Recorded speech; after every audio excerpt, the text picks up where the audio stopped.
तो ऋषि दयानंद ने हिंदू धर्म में, ऋषि दयानंद ने हिंदू मुस्लिम की बात नहीं की, ऋषि दयानंद ने आर्य भूमि की बात की है। ऋषि आर्य कोई जाति नहीं थी, मैं भी ये कहता हूं, शास्त्रों में कई आर्य जाति नहीं है, लेकिन आर्यावर्त देश है, उस देश के रहने वाले तो आर्य कहलाते थे। इसलिए उन्होंने कहा था आर्य समाज की स्थापना करते समय कि 25 कोटि लोग मेरे लिए आर्य हैं, इस समाज मत बनाओ। 25 कोटि भारत की आबादी होगी उस समय, 25 करोड़। तो जो व्यक्ति सारे भारतीयों को आर्य कहता था, तो आर्य नाम की जाति कहां रही, राष्ट्रीयता हो गई। लेकिन हम उस राष्ट्रीयता को भी भूल गए, हिंदू हिंदू करने लगे। गर्व से कहो, आर्य शब्द का क्या अर्थ है, ये संस्कृत का कोई भी विद्वान बता सकता है। हिंदू शब्द का क्या अर्थ है, कोई बता के दिखा।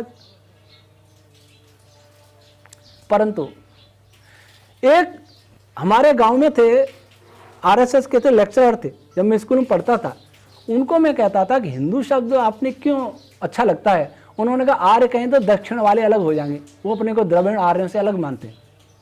यहां भी भय बोल रहा है। आर्य और द्रविड़ों के झगड़ों की जो लड़ाई है, कल्पित लड़ाई, जो वेदों से निकाली, आर्य और दस्युओं का युद्ध, दस्युओं को बाहर निकाल दिया, दक्षिण में भेज दिया। यहां भी अंग्रेजों का भय बोल रहा है। उन इतिहासकारों ने लिख दिया, उनके डर से हम अपना आर्य नाम भूल जाएं। ये वही कह सकता है जो भारतीय इतिहास को नहीं जानता हो और जिन ग्रंथों के आधार पर इतिहास निकालते हैं उनको नहीं जानता हो। अगर ऋषि दयानंद की दृष्टि से देखेंगे, ऋषि दयानंद की दृष्टि से देखेंगे तो मालूम पड़ेगा कि आर्य कोई जाति नहीं थी, ना आर्य दस्युओं में कभी युद्ध हुआ। दुष्ट और अच्छे लोग और बुरे लोगों में युद्ध अवश्य होता था। अच्छे लोग आर्य कहलाते थे, बुरे लोग दस्यु कहलाते थे। ऐसा तो आज भी होता है, हमेशा होता रहेगा। तो जब तक हम विदेशी विचारधारा से भयभीत होकर अथवा प्रभावित होकर अपनी मान्यता बनाते रहेंगे, तात्कालिक रूप से वो मान्यताएं भले ही अच्छी लगें, लेकिन आगे चल के मान्यताएं वो खतरनाक होंगी। एक उदाहरण देके समाप्त करूंगा।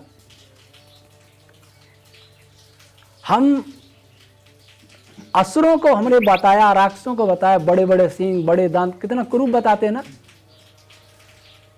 रावण धारावाहिक में अन्यों पर तो दया कर दिया, लेकिन कुंभकर्ण के तो सींग लगाई दिए हैं। और रावण जलाते हैं या मेघनाथ जलाते हैं तो उनके क्या रूप बनाते हैं। लेकिन रावण क्या कहती है, हनुमान जी रावण के तेज से अभिभूत हो गए थे। ऐसा तेजस्वी स्वरूप वाला रावण था। लेकिन हमने उनको इतना नीचा गिराया। दस्यु, देव, दानव, ये भी मूल रूप में एक ही हैं। और ऐसा नहीं कि सभी असुर बुरे हैं, सभी दानव बुरे हैं। मैं नाम का दानव कितना बड़ा इंजीनियर था, जो धर्मराज युधिष्ठिर की सभा भवन बनाया था। दैत्य वंश में प्रहलाद था, कैसा भक्त था। विभीषण भी तो उसी वंश में था जिसमें रावण था।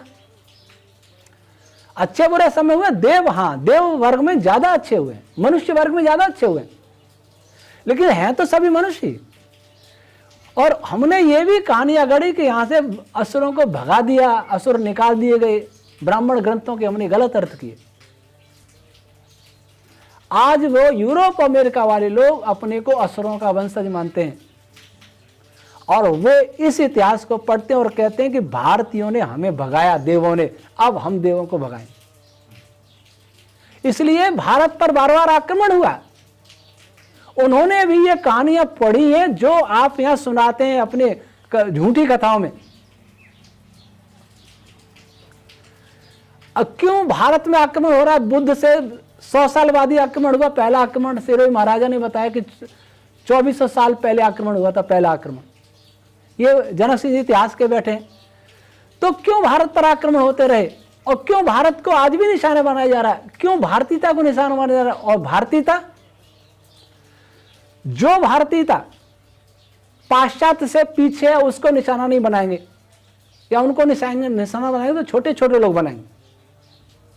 लेकिन जो प्रमुख लोग हैं ना, जो दुनिया पर शासन करना चाहते हैं, वे उस विचारधारा को निशाना बनाना चाहेंगे और बना रहे हैं।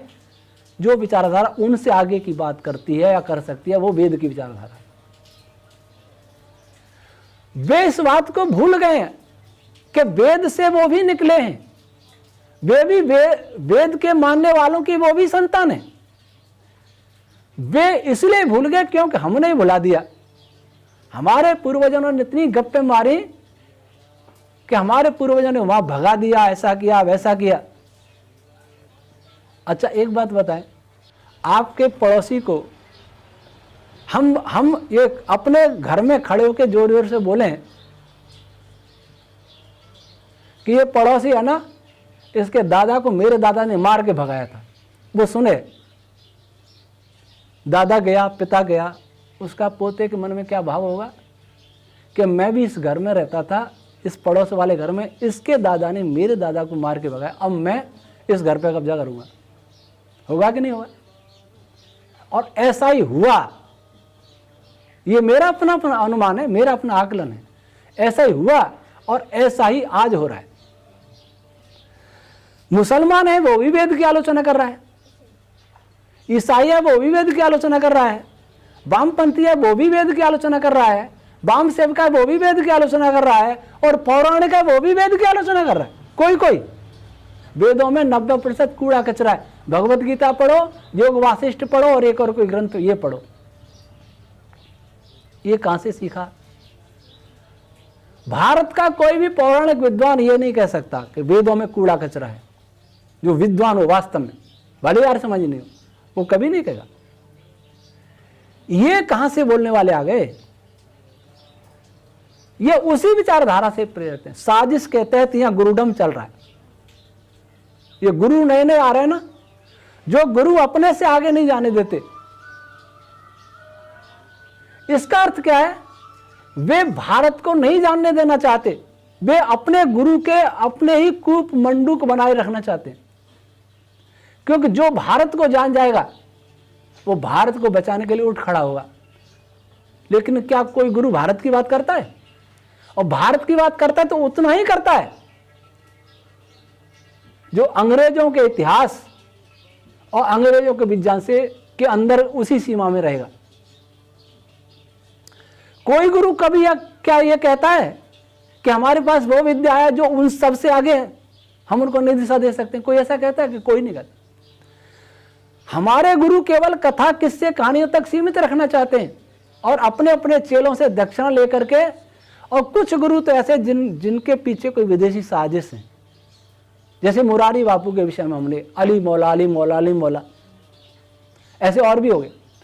तो कुछ तो इस योजना के तहत, कुछ अपने तक सीमित करके, कुछ ये मान करके कि ईश्वर कुछ नहीं, बस गुरु ही सब कुछ है।